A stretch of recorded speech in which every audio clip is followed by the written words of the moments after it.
Mateus, e versículo 31. Aqui diz assim, Mateus 26, 31. Então Jesus lhes disse, o que, irmãos?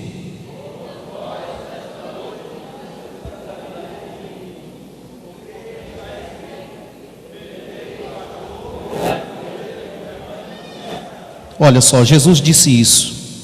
Todos vós esta noite vos escandalizareis em mim, porque está escrito, ferirei o pastor, e as ovelhas do rebanho se dispersarão.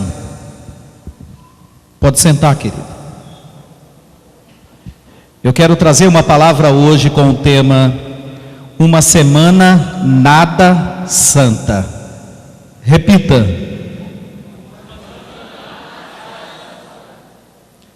Vocês sabem que nós estamos nesta chamada Semana Santa. Essa chamada Semana Santa. E eu quero me discorrer um pouquinho sobre o que aconteceu nesta semana. E voltarmos no tempo, há 2000 anos atrás, quando do sacrifício de Jesus, quando desta semana, no domingo, primeiro dia da semana, Jesus entrou em Jerusalém, naquele que chamam Domingo de Ramos. Jesus entrou em Jerusalém, preste atenção nessa palavra, para você hoje aprender o que diz a Bíblia, não o que diz alguém, a Bíblia. Jesus chegou em Jerusalém no chamado Domingo de Ramos. Por que esse domingo ficou conhecido, ou chamado Domingo de Ramos? Porque quando ele chegou em Jerusalém, as pessoas colocaram ramos na estrada, para que ele passasse sobre aqueles ramos. Alguns estendiam lençóis, outros pegavam ramos e ficavam sacudindo, balançando. E aquela multidão que se aglomerava de um lado e do outro, daquela estrada que dava para Jerusalém, eles clamavam, gritavam, hosanas, bendito é o rei que vem em nome do Senhor. Aquela multidão estava lá eufórica, recebendo Jesus, gritando, bendito o rei que vem em nome do Senhor, como se estivesse dizendo, esse rei que está chegando é bem-vindo. E Jesus vinha sentado sobre um jumentinho, e no meio daquela euforia, daquela multidão, ele chorava. Jesus começou a chorar. A multidão levantava ramos de palmeira, ramos, e colocava para ele passar alegre, e ele chorava. Parece uma incógnita, porque era para ele estar sorrindo, feliz, levantando a mão, como um político. Oi, tudo bom? Estou chegando, hein? Mas ele passava sem alegria nenhuma, no meio daquele brado, sem felicidade nenhuma, e ele simplesmente chorava quando entrava em Jerusalém. Por que ele chorava?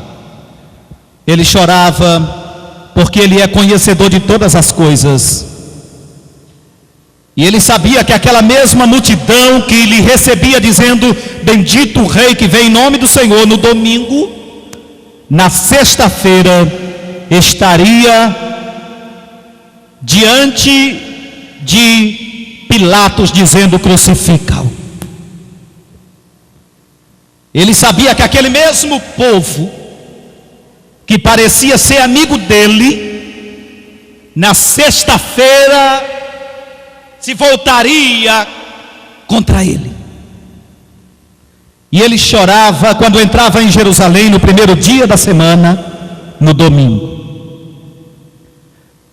Então ele ficou lá Eu vou correr um pouco para mim não me demorar. Domingo, segunda, terça, quarta-feira, ele estava numa aldeia próxima chamada Betfagé. E então ele ficou lá até quarta, e na quinta-feira, começo aqui então, ele retorna para Jerusalém. Alguém, quando ele disse, vamos para Jerusalém, alguém disse, o senhor acha que está certo ir para Jerusalém hoje? Ele disse, um profeta não pode morrer fora da sua casa. Estava chegando a sua hora.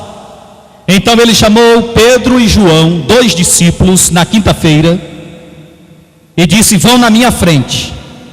Quando vocês estiverem entrando na cidade, vocês vão ver um homem vindo com um cântaro de água. Quando vocês virem aquele homem com aquele cântaro de água, vocês vão dizer, segui-lo até a casa dele. Quando chegarem na casa dele, vocês vão dizer, cadê o cenáculo, a sala que você preparou para receber o mestre? E ele vai mostrar uma sala toda mobiliada, pronta para vocês. E é lá que nós vamos nos reunir. Pedro e João encontrou o homem, seguiu até aquela casa. Quando chegou lá, disse, o mestre mandou perguntar para o senhor, cadê o local onde ele vai se reunir? E o homem entrou e disse, está aqui a sala, eu estava limpando há dias.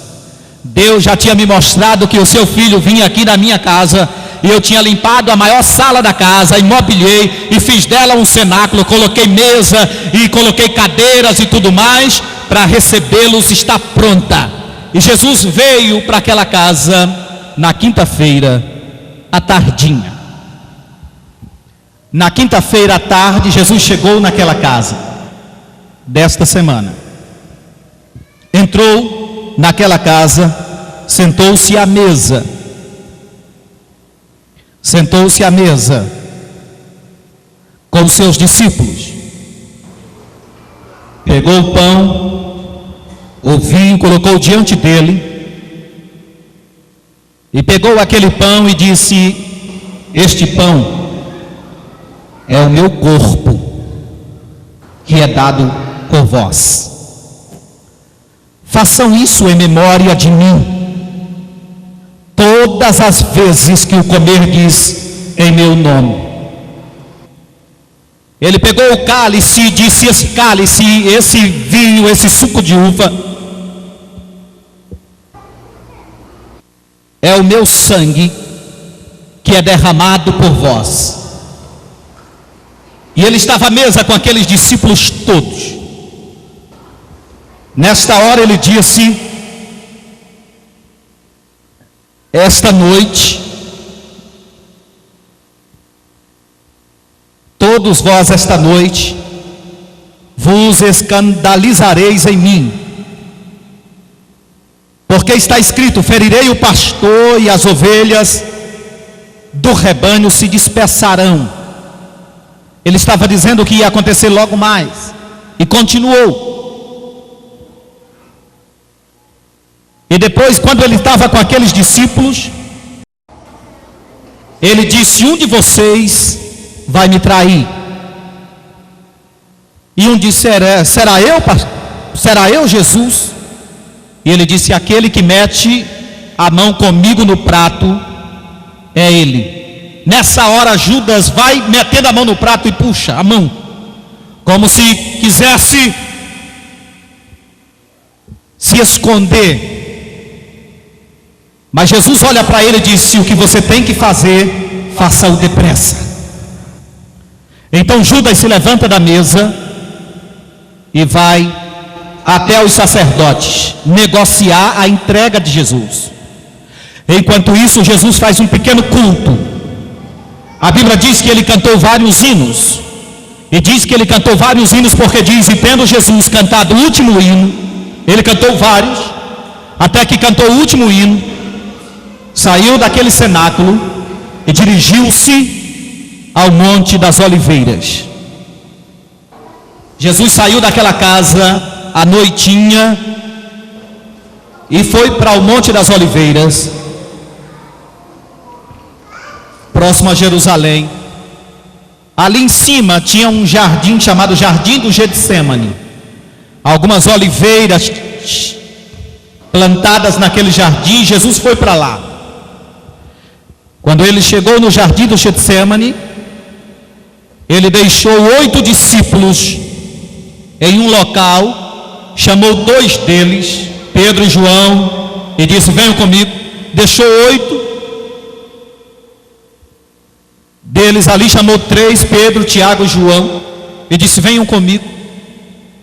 Se distanciou um pouquinho daquele grupo e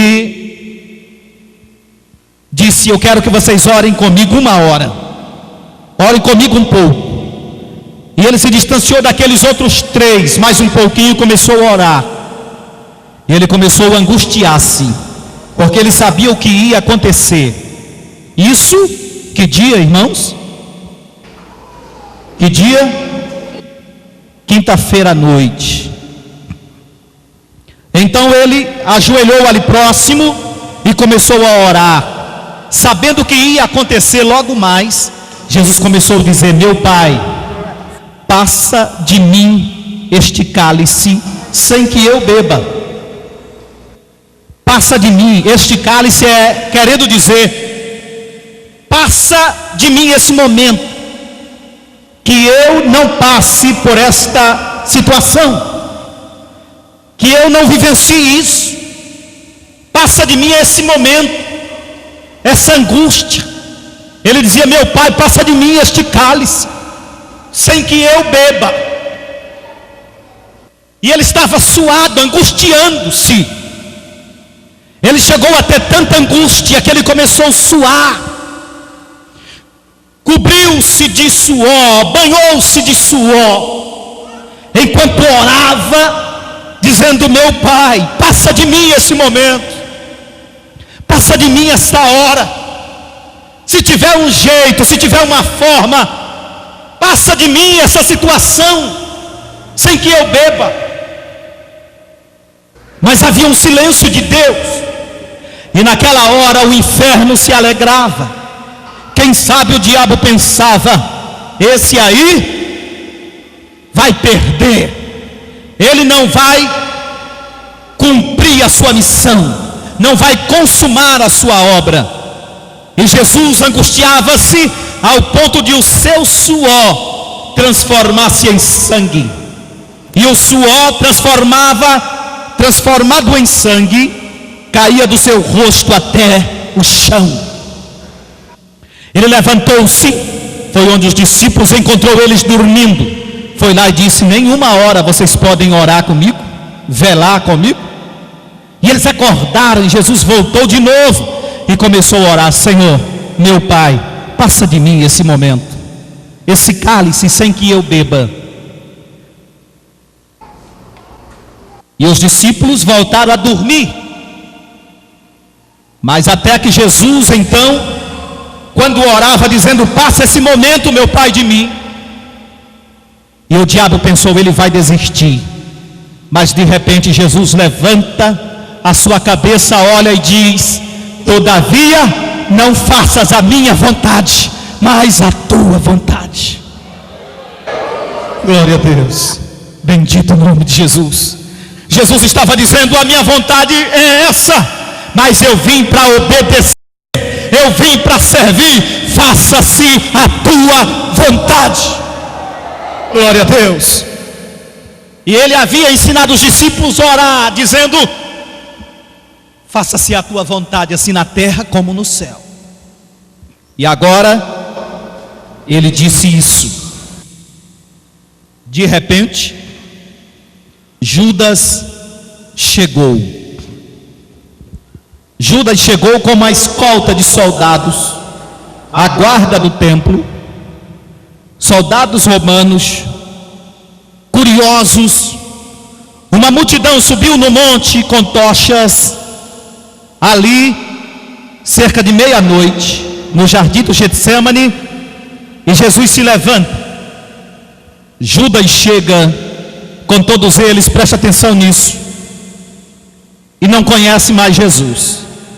Jesus levantou-se e os discípulos agora levantam. Jesus disse: agora não adianta mais, pode dormir, repousar. Chegou a hora do Filho do Homem ser entregue nas mãos dos pecadores. Mas agora eles se levantaram, querendo agir. E Jesus olha para aquela multidão e Judas conviveu com ele ali pelo menos 3 anos. Foi o homem que vendeu Jesus por 30 moedas de prata para entregá-lo aos sacerdotes. E agora Judas chega para dizer quem era ele no meio da multidão, para apontar quem era ele para aqueles guardas. E quando Judas chega, não conheceu mais ele, não reconheceu. Jesus se levanta e diz: a quem buscais? Vocês estão buscando quem? Procurando quem? E eles disseram: a Jesus, chamado Cristo. E ele disse: sou eu. Quando ele disse sou eu, caíram todos por terra, ficaram tontinhos, caíram por terra, começaram a se levantar. E Jesus continuou de pé. O que eu vejo aqui é que o melhor de Satanás cai diante de uma palavra de Jesus. Bendito o nome do Senhor. Ali estavam homens preparados, soldados romanos. O melhor dos soldados romanos estavam lá, a guarda do templo estava lá, Judas estava lá. Mas o melhor que o diabo consegue recrutar cai diante de uma palavra de Jesus. Eles caíram e Jesus continuou: sim, vocês estão procurando quem? A quem buscais mesmo? A Jesus, chamado Cristo. E Jesus disse: já disse que sou eu. E eles caem por terra de novo. Jesus teve que calar, senão não ia nem conseguir levar ele. Por isso que teve que ficar como ovelha muda. Agora, o que eu acho interessante é que Judas não conheceu mais Jesus. Vivia com ele, mas não conhecia mais ele. Você sabe por quê? É porque conhecer Deus é mais uma questão de fé do que de visão. Se você anda com Jesus no crucifixo no pescoço, isso não quer dizer que você conheça Jesus porque está com ele aqui no crucifixo, porque tem ele no calendário, ou porque tem ele num quadro na sua casa. Isso não é conhecer Jesus. Judas não conhecia mais. Quando o pecado tomou de conta dele, a ambição tomou de conta do seu coração, ele não conheceu mais Jesus. Preste atenção. Quando os Estados Unidos criaram o telescópio Hubble, que era o maior da época, aquele que conseguia enxergar as partes mais longes do universo, um cientista da NASA foi num programa de televisão e disse: Deus não existe. Acabei de crer que Deus não existe. Aquele repórter, entrevistador, perguntou: por que, doutor? E ele disse: é porque nós temos o melhor telescópio do mundo. Ele vê a milhares de quilômetros-luz, anos-luz, as galáxias mais distantes ele consegue ver. E nós não achamos Deus em lugar nenhum. Nós não conseguimos ver Deus em lugar nenhum. Então Deus não existe, comprovado pelo telescópio Hubble. Tudo bem, ele foi embora, foi para casa, terminou o programa. Mas no outro dia, um pastor pediu para ir naquele programa e dar uma palavra, trazer uma resposta àquele cientista. E quando ele chegou lá, ele disse: doutor, o senhor disse ontem que Deus não existe porque você não conseguiu vê-lo através do telescópio Hubble. Ele disse: é porque o senhor procurou Deus através do binóculo. Não é assim que vê Deus. Eu quero lhe ensinar, doutor, como é que você faz para ver Deus. Está escrito em Mateus capítulo 5 e versículo 8: bem-aventurados são os puros de coração, porque eles verão a Deus. Aleluia. Você não vê Deus porque Ele está ali numa cruz. Não vê Deus porque tem uma gravura. Não vê Deus porque Ele tem um quadro. Não vê Deus porque está no calendário.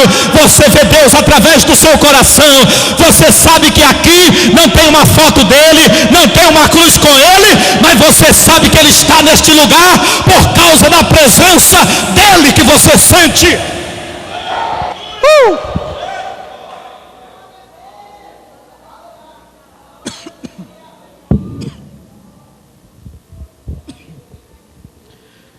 Judas, cheio de pecado, não conseguiu reconhecê-lo. Quinta-feira. Então, Jesus se entrega. Jesus se entrega. Eles prendem a Jesus. Pedro nessa hora pegou uma espada, correu lá e disse: ninguém leva. Deu um golpe na orelha de um homem que estava lá, arrancou a orelha dele. Jesus disse: guarda a espada. Quem faz uso da espada morre por ela.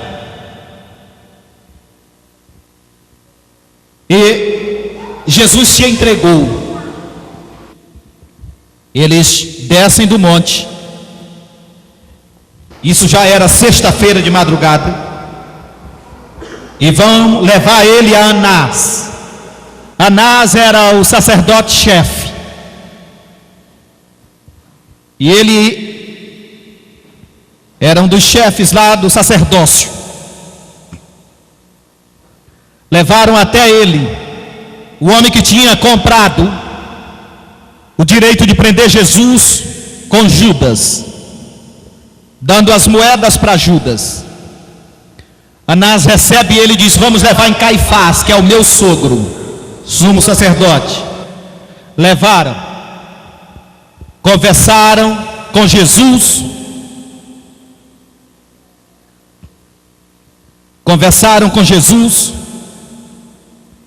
tentaram oprimi-lo. Na madrugada andando para lá e para cá, mas no amanhecer do dia disseram: vamos levar para Pilatos.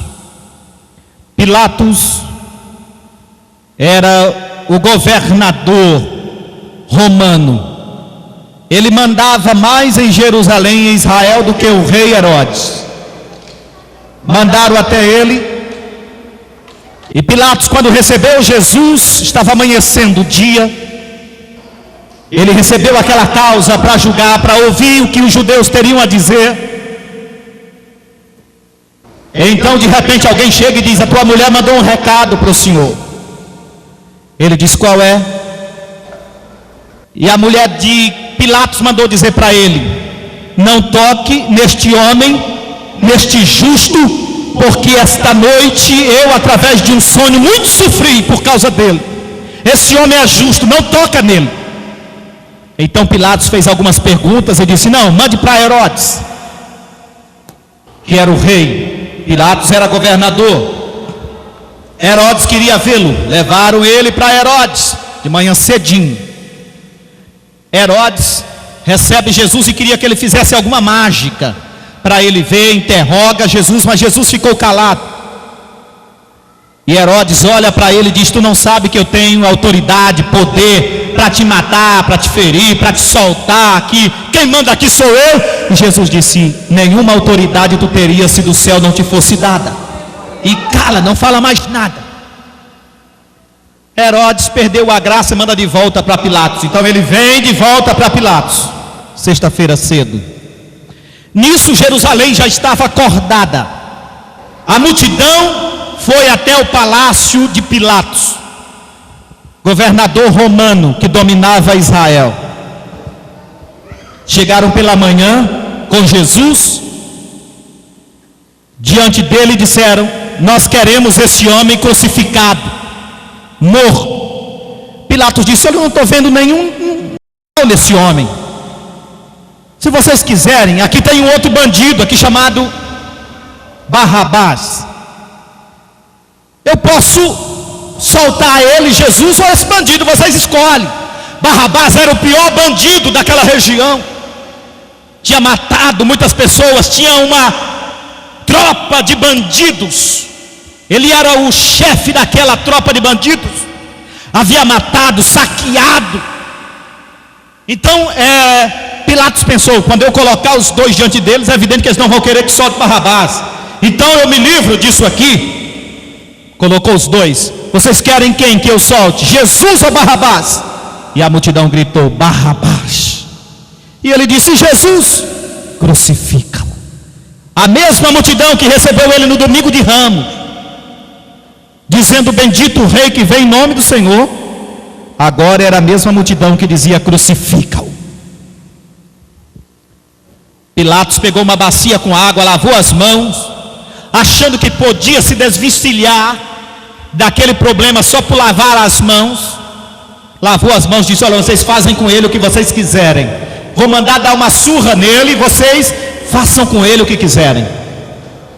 E aqui começa o grande sacrifício de Jesus.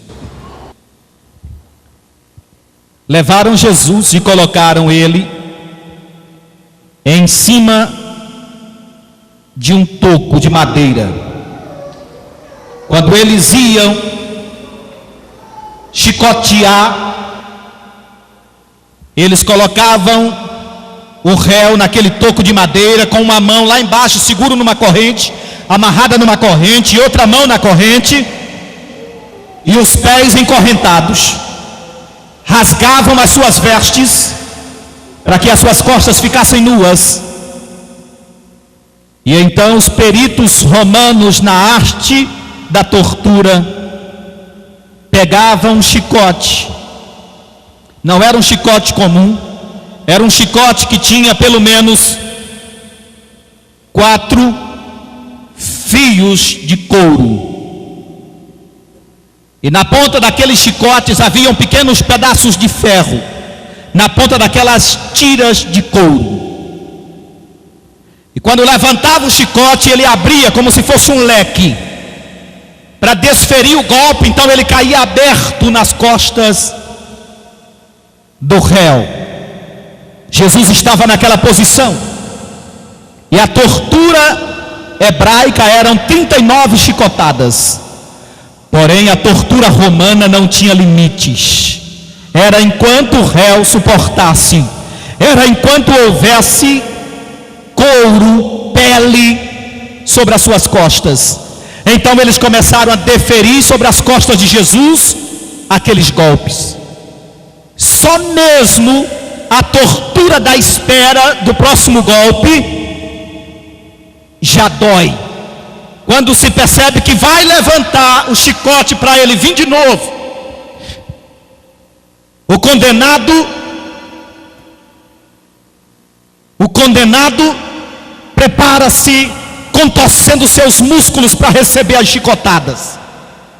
Cada vez que o chicote levantava, Jesus se contorcia, ringia os nervos, e o chicote descia. 1, 2, 10, 20, 30, 40, 50, muitas vezes, até que as suas costas ficaram retalhadas, toda retalhada, e o sangue descia das suas costas e molhava todo o chão ao redor.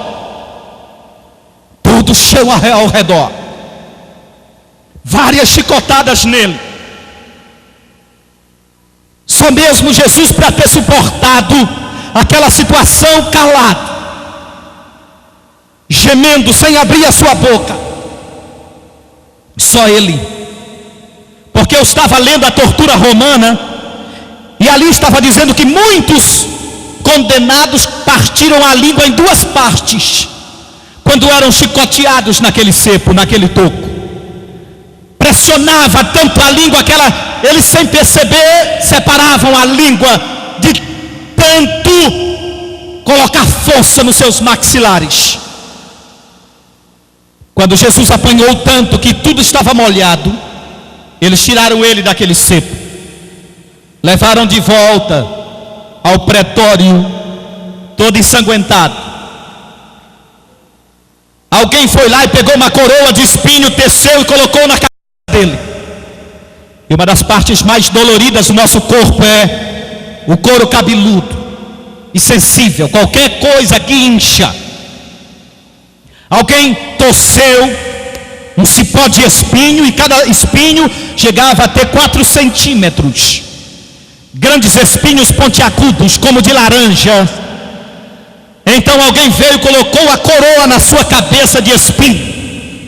E para que aquela coroa encaixasse direito, outro pegou uma cana e tacou em cima daquela coroa para que ela entrasse, para que ela firmasse bem. E aqueles espinhos entraram no couro cabeludo, na sua testa, na sua cabeça, por todos os lados. E aquele que batia com aquela cana dizia: profetiza, se tu és profeta, se tu és Deus, diz quem te bateu.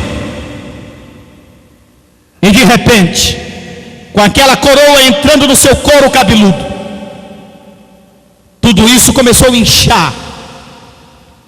Isso incha instantaneamente a sua testa, a sua fronte, seu couro cabeludo. Começou tudo a inchar e o sangue ser derramado. E aí se cumpre que aquilo que viu Isaías. Ele disse que ele não tinha parecer e nem formosura, e olhando nós para ele, nenhuma beleza víamos para que o desejássemos. Ele começou a perder aquela aparência humana, aquela aparência de homem. Não se sabia direito mais que jeito era o formato do seu rosto, de hematomas, de inchaços, de sangue. E ele perdeu a sua formosura. E tem gente que diz: ah, Jesus era feio, porque Isaías diz que ele não tinha parecer nem formosura, mas ele se referia à hora do sofrimento, à hora da sua dor, à hora da sua crucificação, à hora em que ele recebeu a coroa de espinho. E agora ele perdeu toda a aparência, e o sangue escorria entrando pelos seus olhos, passando pela sua sobrancelha e descendo pela sua barba. Então arrumaram um madeiro verde, um madeiro no formato de uma cruz. Colocaram sobre os seus ombros e disseram: você vai levar a sua cruz, a cruz que você vai morrer nela, você leva. Colocaram sobre os seus ombros e fizeram ele puxar. Cerca de 8 horas da manhã, subindo na sexta-feira ao monte chamado Caveira. E Jesus começou a subir levando aquela cruz. As ruas de Jerusalém estavam lotadas de pessoas. Não havia nenhuma palavra amiga. Não havia ninguém que fosse colocar uma toalha no seu rosto e enxugá-lo. Nenhuma palavra de ajuda. Não havia ninguém que pudesse lhe trazer um copo com água. Todos estavam ali zombando e escarnecendo dele. E ele começou a passar pelas ruas de Jerusalém, indo ao monte levar a sua cruz como o pior condenado da história. 2 outros bandidos carregavam as suas também.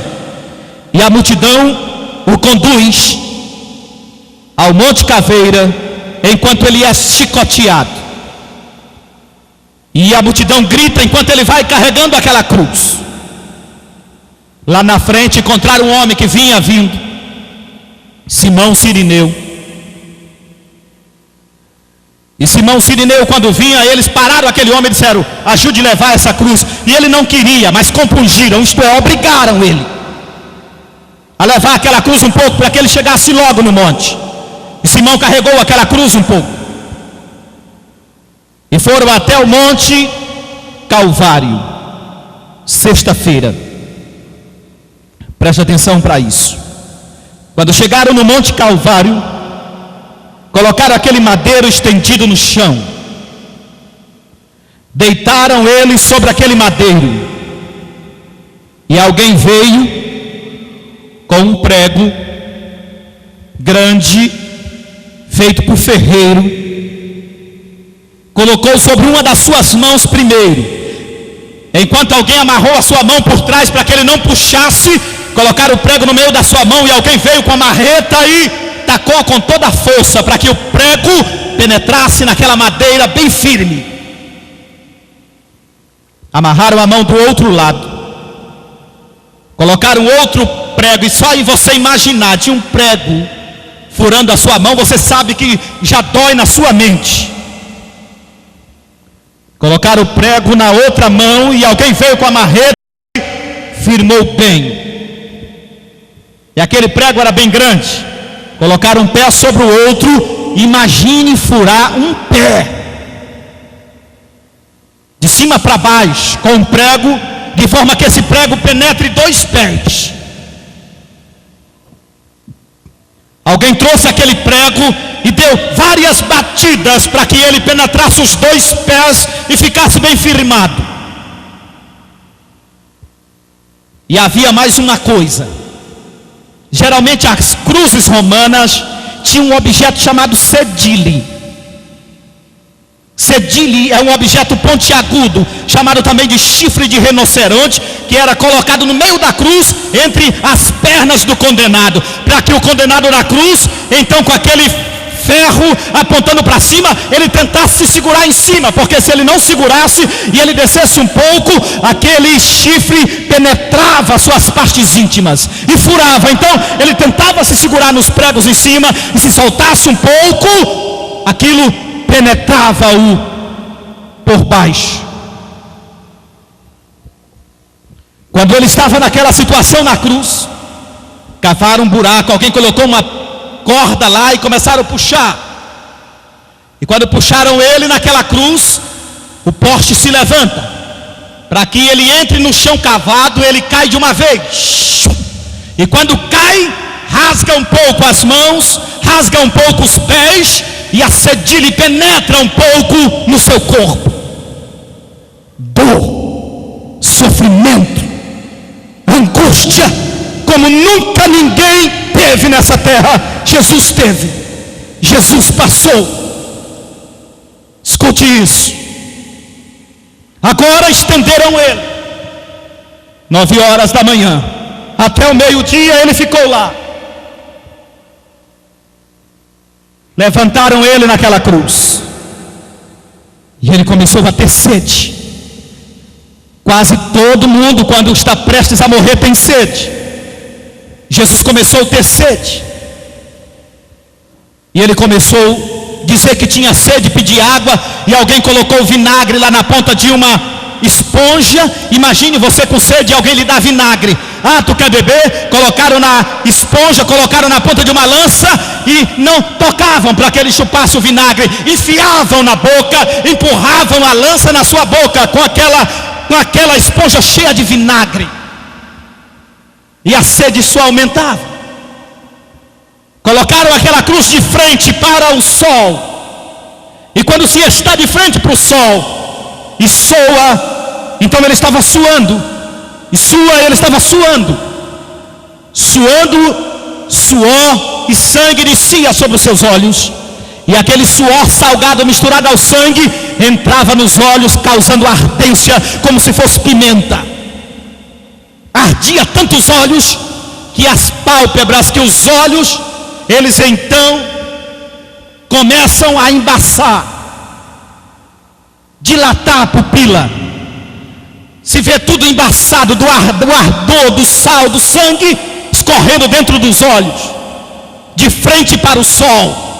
E quando se está naquela posição de frente para o sol quente, na hora mais quente do dia, ainda que você feche os olhos, você tem um clarão vermelho que passa pelas pálpebras. De qualquer forma, é angustiante, é torturante. Era assim que ele estava na sexta-feira deste dia, há 2000 anos atrás, no Monte Calvário. E ali ele estava estendido, gemendo, e começou a clamar: Pai, Pai, Eli, Eli, lama sabachthani. Alguém dizia: ele está chamando Elias, vamos ver se Elias vem encontrá-lo. E ele clamava: meu Pai, meu Deus, por que me desamparastes? Isto é, ele estava sentindo todas as dores que ele poderia sentir. Não houve nenhum lenitivo, nenhum paliativo, nenhum analgésico. Deus virou as costas porque não aguentava ver o seu filho naquela situação. E ele, alto, gemendo de dor, até que disse: Pai, perdoa, eles não sabem o que fazem. Do seu lado direito tinha um ladrão e do seu lado esquerdo. Só Jesus, para numa situação como aquela, ainda conseguir perdoar. Haviam dois ladrões, à sua esquerda e outro à sua direita. O ladrão da sua esquerda olhou para ele e começou a zombar. Ei, tu não diz que é Deus, Cristo? Por que tu não desce da cruz, salva você e nós também? Prova que tu é Deus, que tu tem poder, desce daí. Na hora da morte alguém está zombando ainda. Mas o ladrão do lado direito olhou para aquele outro e disse: tu ainda nem temes a Deus. Estando nesta situação, nós estamos aqui para pagar os nossos feitos, mas este justo nem o mal fez. Olhando para Jesus, ele disse: Senhor, lembra-te de mim quando entrares no teu reino. E Jesus olhou para ele e disse: hoje estarás comigo no paraíso.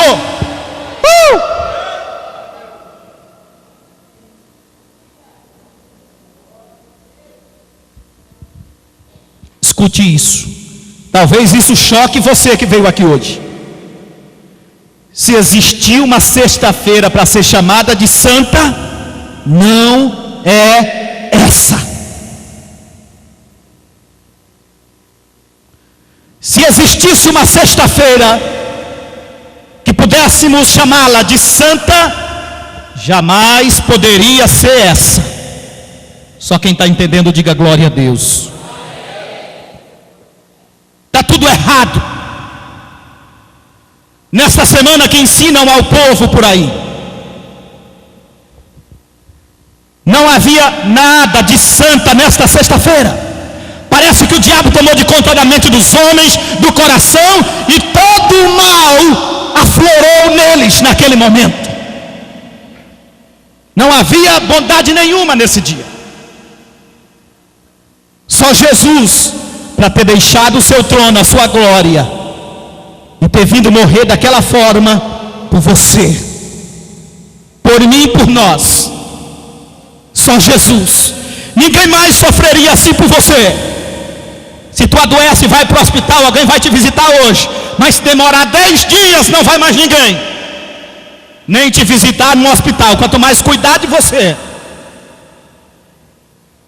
Imagine se alguém morreria por ti. Mas Jesus morreu por você. O justo morrendo pelo injusto, o santo morrendo pelo pecador. E ainda alguém acha: será que Deus me ama? Será se Jesus me ama? Se achando, se acha que isso não é amor, o que ele fez? Olha só: deixou o esplendor de sua glória, sabendo o destino aqui, estava só e ferido no Gólgota. Para quê? Para dar sua vida por mim. Se isto não for amor, o oceano secou,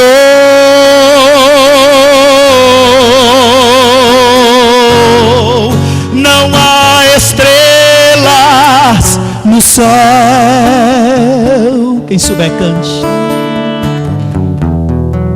As andorinhas não voam mais,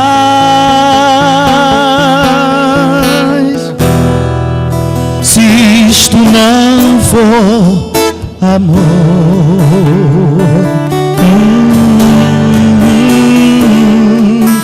O céu não é real,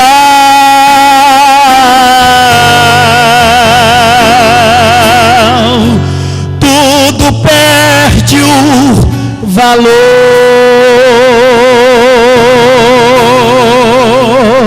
Vocês.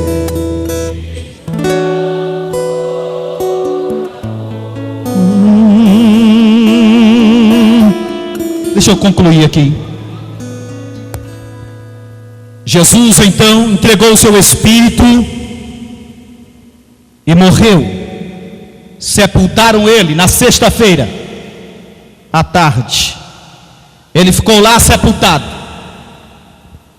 Sábado, como é o nome desse sábado? Sábado de aleluia. Preste atenção. Aleluia significa louvai a Deus, louvai ao Senhor. Mas se tem um dia que não houve louvor, foi nesse sábado. Os discípulos estavam todos com medo dentro de casa, trancados. Ninguém cantava, não havia alegria em ninguém. Ninguém cantava, ninguém louvava, e silêncio até no céu. Até no céu houve silêncio. A partir do momento em que ele morreu e o véu do templo foi rasgado, houve silêncio no céu. Se existe um sábado para ser chamado de aleluia, não é esse. Está tudo errado. Está tudo errado. Se tem um sábado que você pode dizer sábado de aleluia, não seria esse.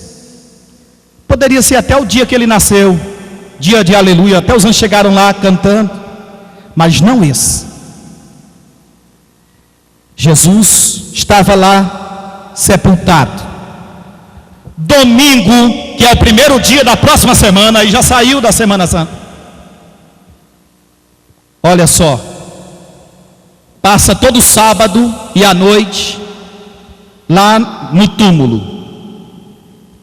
Se existir uma semana que deve ser chamada de santa, não é essa. Nós, crentes em Jesus, não idolatramos dia, não veneramos dia, não honramos dia. A Bíblia diz que todo louvor, toda honra e toda glória pertencem a Jesus. Não pertence à quinta-feira, não pertence à sexta-feira, não pertence a sábado. Toda honra e glória a Jesus. Santo não é sexta, santo não é sábado, santo é Ele. Só Jesus é santo. Aleluia. Preste atenção, antes que eu vá para o domingo. Imagine você se isso cabe na consciência de alguém. Tu tem um filho que morre esfaqueado. Mataram um filho seu. Muitas facas. Ou um filho seu morreu debaixo de um caminhão e ele ficou os bagaços lá.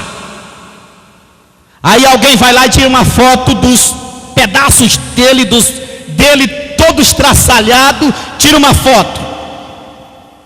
Aí faz um quadro e bota na casa. Outro faz um quadro, bota na casa.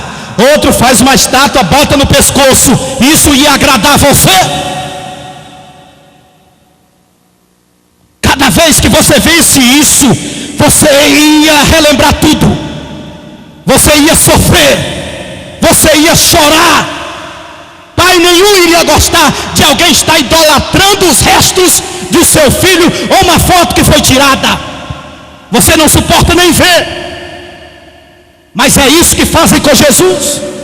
Ele morreu naquela cruz ensanguentado e alguém vai lá e coloca uma estátua como se fosse ele, tira a roupa dele, deixa só um paninho e a coroa de espinhos, sangue descendo pela sua testa, um furo do lado, e coloca lá para se estar olhando para ele dentro de uma igreja. Várias vezes você vai lá e fica olhando como se tivesse prazer de ver a sua tortura, de ver o seu sofrimento. Isso jamais agradou a Deus. Está tudo errado. Está tudo errado. Se você tem prazer de ver um cristinho, eu tenho um aqui no crucifixo, eu ando com ele aqui, eu gosto muito, ele está aqui na cruz. Saiba que isso é trazer o sofrimento dele de volta, é mostrar que tem prazer. Olha, Jesus, ele morreu, ressuscitou, mas eu ainda continuo levando ele aqui no meu peito, pendurado na cruz, crucificado, sofrendo, ensanguentado. Você carrega ele numa cruz no pescoço. Isso nunca agradaria a Deus. Escute, você que veio aqui hoje na igreja, eu não quero que essa igreja cresça, mentindo para as pessoas. Eu não quero que essa igreja cresça sem falar a verdade, e você está ouvindo a verdade. Escute aqui, Jesus já desceu daquela cruz, aquele sangue já foi estancado da sua cabeça, aquela coroa não está mais lá. Aleluia. Se você é do tipo que acha bacana andar com a cruzinha no pescoço, porque, eu sou cristão, eu ando com essa cruz aqui no pescoço, Jesus aqui pendurado nela, você está desagradando a Deus, está pecando, está cometendo um sacrilégio. Nunca ande com uma estatuazinha, uma esculturazinha de um Jesus morto no seu pescoço. Jesus está vivo. Se você tem um parente que teve um acidente, ele se quebrou todo, e alguém tira uma foto, mas depois ele vai para o hospital, fica lá 90 dias, 6 meses, vai se recuperando até que está bem, mas alguém quer sempre andar com aquela foto dele quebrado, mostrando. Nem ele, aquele que se restaurou, tem prazer em ver aquilo, nem o pai, nem parente, e ninguém quer. Imagine fazendo isso com Jesus até hoje. Mas no domingo pela manhã, Maria Madalena, Maria mãe de Jesus, outra Maria, se levantaram cedo e foram no túmulo. Cedinho, estava escuro ainda, elas se levantaram e foram lá. E quando chegaram naquele local onde tinham colocado Jesus no túmulo, estava um anjo do lado de fora. E elas chegaram e a pedra não estava mais lá. O anjo foi lá e tirou a pedra. E eu vi já muita gente dizendo: o anjo tirou a pedra para Jesus sair. É conversa. Jesus não precisava daquela pedra ser tirada para ele sair. Ele saía de lá com pedra ou sem pedra. Mas para que o anjo tirou a pedra? O anjo tirou a pedra só para que aquelas mulheres pudessem entrar e olhar e ver o que o anjo disse: ele não está mais ali, porque ressuscitou, como ele mesmo havia dito. Aleluia. Se você visita Israel, vai em Jerusalém, no túmulo de Jesus, tem uma plaquinha escrita lá em hebraico, em aramaico, está escrito lá. E você às vezes pergunta o que está escrito ali, onde colocaram Jesus, e o guia diz: ali está escrito: ele não está mais aqui, porque ressuscitou. Aleluia.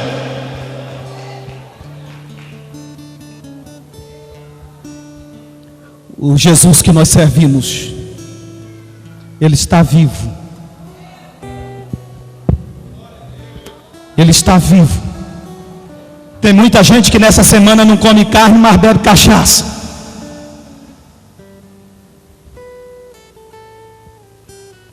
Está fazendo o quê? Não tem lugar nenhum da Bíblia dizendo que é para comer peixe nesse dia.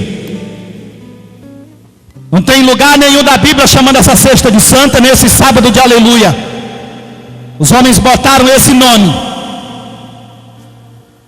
Nós estamos aqui reunidos nessa noite, nesse dia, não comemorando um dia, mas estamos aqui para louvar aquele que é o Senhor da segunda, da terça, da quarta, da quinta, da sexta, do sábado e do domingo. Aleluia, glória a Deus. Jesus é o Senhor, e Jesus está vivo. Escute aqui, você que veio aqui hoje nessa noite, o teu Deus está vivo. Não carregue ele numa cruz. O teu Deus está vivo. Jesus está vivo, à destra de Deus, intercedendo por essa igreja, intercedendo por você. E um dia ele vai voltar de novo para arrebatar a sua igreja e levar para a sua glória. Só quem está esperando Jesus, coloque-se em pé e aplauda o Senhor e glorifique a Deus.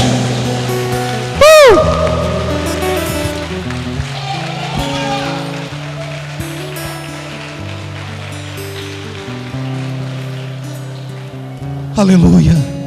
Seu Jesus está vivo? Sim ou não? Glória a Deus. Bendito o nome do Senhor. Crente, crente em Jesus, crente em Jesus. A Bíblia é a nossa orientação. Fazemos o que a Bíblia diz e não o que um homem diz. Amém, queridos? Vamos orar. Eu quero que você ore bem aí, só você e Deus. Agradeça a Jesus pelo sacrifício que Ele fez por ti, por Ele ter morrido para que tu seja salvo. Diga: Senhor, eu quero a salvação da minha alma. Senhor, eu quero o céu, eu quero uma morada.